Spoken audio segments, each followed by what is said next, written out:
सर्वमंगलमांगल्ये शिवे सर्वार्थसाधिके शरण्ये त्र्यंबके गौरी नारायणी नमोस्तुते। श्रोते हो, शारदीय नवरात्र प्रारंभ झालेला आहे। शारदीय नवरात्रीच्या 9 दिवसात आपण मातेच्या 9 विविध रूपांची पूजा करावी। हिंदू धर्मशास्त्रानुसार मनोभावे जी व्यक्ती या देवीच्या 9 रूपांची पूजा करते, अर्चना करते, त्या व्यक्तीच्या जीवनात मातेच्या कृपेने कोणत्याही गोष्टीची कमतरता भासत नाही। त्या व्यक्तीचे घर सुखसौभाग्याने भरून जाते। श्रोते हो, अनेकांना मातेच्या 9 रूपांची पूजा करणे शक्य होत नाही। त्यांनी अशा वेळेस छोटे छोटे उपाय, काही टोटके करावे जे आपल्या जीवनात सौभाग्याची निर्मिती करतात, जर आपण हे 9 दिवसात केले तर। श्रोते हो, आपण जे उपाय पाहणार आहोत ते उपाय लवंगाशी संबंधित आहेत। तंत्रमंत्रशास्त्रात लवंगाचे फार मोठे महात्म्य आहे। लवंगाने केलेले कोणतेही उपाय शीघ्र फलदायी असतात, त्यांचे फळ आपल्याला लवकरात लवकर प्राप्त होते। चला जाणून घेऊयात नवरात्रीतील या 9 दिवसात आपण नेमके कोणते उपाय करावेत। आपण जे उपाय पाहणार आहोत श्रोते हो, ते नवरात्रीतल्या कोणत्याही दिवशी आपण करू शकता। मात्र हे उपाय करताना आपण काही नियमांचे पालन करणे महत्त्वाचे आहे। हे नियम सुद्धा आपण लवकरच पाहणार आहोत। श्रोते हो, सुरुवात करूयात पहिल्या उपायाने। आपण 27 लवंगा घ्या। 27 अंक फार महत्त्वाचा आहे, 27 संख्या फार महत्त्वाची आहे। आपण 27 लवंगा घ्या, अशा घ्या की ज्या तुटलेल्या फुटलेल्या नाही आहेत, ज्या शाबूत आहेत, ज्यांना फूलसुद्धा आहे। अशा 27 लवंगा घेऊन लाल रंगाच्या धाग्याने त्यांची माळ बनवा। हा लाल रंगाचा धागा तुम्हाला मार्केटमध्ये जवळच्या आसपासच्या दुकानात कुठेही मिळेल। नाही मिळाला तर आपण लाल कुंकू आणि पांढरा दोरा लाल कुंकवाच्या याच्यात मिक्स करा, थोडं पाणी होता आणि तो जो धागा आहे तो लाल बनवा। मातेस लाल रंग आणि लवंग अतिशय प्रिय असतात। अशा प्रकारे आपण 27 लवंगाची माळ तयार करायची आहे। आपण त्या दोऱ्याच्या गाठी मारून ही माळ बनवणार आहोत, हे लक्षात घ्या। पुरुषांनी लक्षात घ्या, अशी ही 27 लवंगाची माळ अर्पण करायची आहे मातेच्या चरणी। लक्षात घ्या पुरुषांनी की मातेच्या चरणी अर्पण करायची आहे पुरुषांनी, आणि स्त्रियांनी मातेच्या गळ्यात आपल्याला ती धारण करायची आहे। स्त्रियांनी देवीच्या गळ्यात घालायची आहे।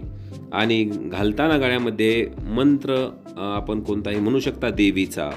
आपल्या ज्या समस्या आहेत त्या देखील आपण यावेळेस सांगायच्या आहेत। उदाहरणार्थ, तुमच्या जीवनात विवाह समस्या आहेत, सध्या विवाह समस्या फार वाढलेल्या आहेत। तसेच वैवाहिक जीवनातील जे भांडण आहेत ते देखील फार वाढलेले आहेत, प्रेम संपलेले आहे, किंवा घरामध्ये आर्थिक तंगी तर ती 12 महिने चालूच असते, तिची समस्या आहे। अगदी कोणतीही समस्या, किंवा तुमच्या घरातील लोक तुम्हाला त्रास देत आहेत, बऱ्याच बायका नवऱ्यांना त्रास देत असतील, किंवा नवरे बायकांना त्रास देत असतील, किंवा आपले शत्रू आपल्यावरती बलवान झालेले असतील, तुमचे विरोधी काही कारवाया करत असतील, तर या शत्रुमुक्तीसाठीच अशा प्रकारे आपण कोणतीही इच्छा तिथे बोलून दाखवू शकता देवीला। श्रोते हो, हातोहात या इच्छा मनोकामना आपल्या पूर्ण होतात। देवीच्या कृपा आशीर्वादाने मोठी संकटे सुद्धा पळून जातात। नवरात्रीतल्या कोणत्याही दिवशी आपण हा उपाय करू शकता, पुन्हा एकदा सांगत आहे। दुसरी गोष्ट, अनेक लोकांच्या जीवनात दुर्भाग्याचा फेरा असतो, दुर्भाग्य पाठीशी लागलेले असते, कोणतीही गोष्ट यशस्वी होत नाही। उद्योगधंदा सुरू केला तर त्यामध्ये अपयश मिळते, कोणतेही काम सुरू केले तर त्यात यश मिळत नाही। अशा वेळेस एक लवंगाचा छोटासा उपाय करायचा आहे। दररोज सकाळी मातेची पूजा झाल्यानंतर मातेला 2 लवंगा अर्पण करा। 2 लवंगा शाबूत लवंगा अर्पण करायचे आहेत, आणि दुसऱ्या दिवशी त्यातली 1 लवंग आपण स्वतः खायची आहे, आणि 1 लवंग आपल्या पॉकेटमध्ये, पर्समध्ये ठेवायची आहे। मात्र हे पर्स पॉकेट चमड्याची असता कामा नये। जर चमड्याची असेल तर तुम्ही तुमच्या खिशात सुद्धा ही लवंग ठेवू शकता, आणि 2-3 तासांनी ती लवंग सुद्धा आपण चगळत खाऊ शकता। श्रोते हो, हा छोटासा उपाय आपले भाग्य प्रबळ बनवतो, आपले नशीब प्रबळ बनवतो। दुर्भाग्याच्या फेऱ्यातून आपली सुटका करून घेण्यासाठी अत्यंतिक साधा मात्र तितकाच प्रभावशाली हा 2 लवंगाचा उपाय आहे। हा उपाय शत्रुपिढीपासून सुद्धा तुम्हाला मुक्ती प्रदान करतो। जर तुमचे शेजारी पाजारी, ऑफिसमध्ये बॉस तुम्हाला त्रास देत आहे, घरामध्ये लोकसुद्धा त्रास आहेत, तर अशा वेळी शत्रूंना शांत करणारा, शत्रूला निर्बल करणारा हा उपाय आहे, हा 2 लवंगाचा। मात्र 2 लवंगा शाबूत असायला हव्यात। श्रोते हो, अजून एक गोष्ट, बऱ्याचदा आपल्या घरात पैसा टिकत नाही। बऱ्याच जणांची समस्या असते किंवा एखाद्याची इच्छा पूर्ण होत नाही, तर कोणत्याही इच्छेच्या पूर्ततेसाठी आपण सफेद रंगाचा एक कागद घ्यायचा आहे. सोबतच एका वाटीमध्ये थोडेसे कुंकू टाका, त्यावर थोडेसे पाणी टाका. एक पेस्ट कुंकवाची आपल्याला बनवायची आहे आणि शाबूत लवंग एक घेऊन या कागदावरती लवंगने आपण आपली इच्छा लिहायची आहे. अगदी थोडक्यात, जणू लवंग काही तुमचा पेन आहे आणि कुंकू तुमची शाई आहे. अशा प्रकारे या कुंकुवाने आपण आपली इच्छा लिहायची आहे. खाली स्वतःचे नाव लिहायचे आहे, फक्त नाव लिहायचे आहे, पूर्ण नाव लिहायची गरज नाही. आणि व्यवस्थित घडी घाला. वाळल्यानंतर काही जण ओल्यातच घाईघाईत घडी घालतील, तर तसे करू नका. हा उपाय करण्याची वेळ लक्षात घ्या. हा उपाय आपल्याला मध्यरात्री 12 आधी करायचा आहे. साधारणतः 11, 11:30 नंतर आणि 12च्या आत आपल्याला हा उपाय करायचा आहे. हा उपाय आपल्याला रात्री करायचा आहे. स्वच्छ वस्त्र परिधान करा. मातेसमोर एक दिवा प्रज्वलित करा, तुपाचा दिवा. तूप नसेल तर मग तेल चालेल, काय अडचण नाही. एक दिवा लावायचा आहे. ज्या कागदावरती तुम्ही तुमची इच्छा लिहिली आहे, ही इच्छा लिहिल्यानंतर त्याची घडी घालून तो कागद सर्वप्रथम आपण मातेच्या चरणी ठेवणार आहोत. मातेपुढे नतमस्तक होऊन आपण आपली इच्छा पूर्ण करण्याची विनंती, प्रार्थना त्या ठिकाणी आपल्याला मातेला करायची आहे.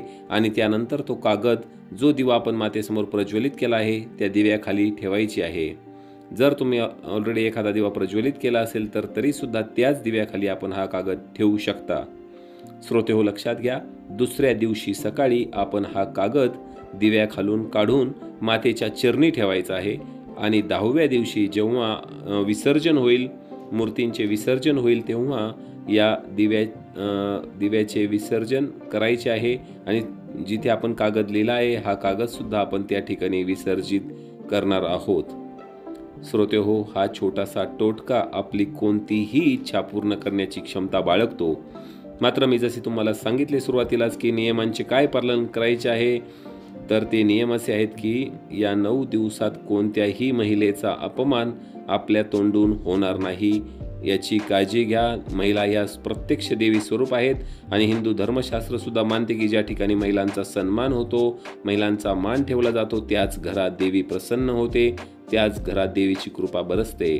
आणि हा अत्यंत महत्त्वाचा नियम. आपण तुमच्या घरासमोर एखादी गरजू व्यक्ती आली तर त्या व्यक्तीला रिकामं पाठवू नका. अन्नदान आपण नक्की आपल्या क्षमतेनुसार करू शकता.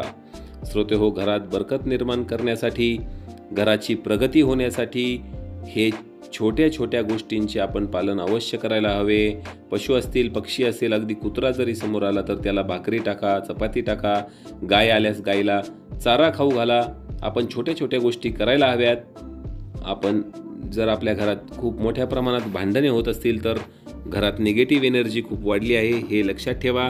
ती कमी करण्यासाठी या नवरात्रात दररोज आपण थोडासा कापूर आणि त्यावर 1 ते 2 लवंग ठेवून तो जाळावा आणि त्याचा संपूर्ण घरात धूर पसरवायचा आहे. ते पात्र आपल्याला संपूर्ण घरभर घेऊन फिरायचे आहे. तुम्हाला पहिल्याच दिवशी दिसेल की घरातली निगेटिव्ह एनर्जी ही कमी झाली आहे. घरातले लोक जे भांडत होते, मग ते नवरा बायको असतील, ते त्यांच्यामध्ये प्रेम वृद्धिंगत होऊ लागलं आहे. मातेची असीम कृपा आपल्यावर आणि आपल्या कुटुंबावर बरसो, हीच इच्छा ठेवून मी व्हिडिओ थांबवत आहे. व्हिडिओ आवडला असेल तर व्हिडिओला लाईक करा. चॅनलवर नवीन असताल तर चॅनलला लगेच सबस्क्राईब करा आणि मराठी भक्ती परिवाराचे सदस्य व्हा.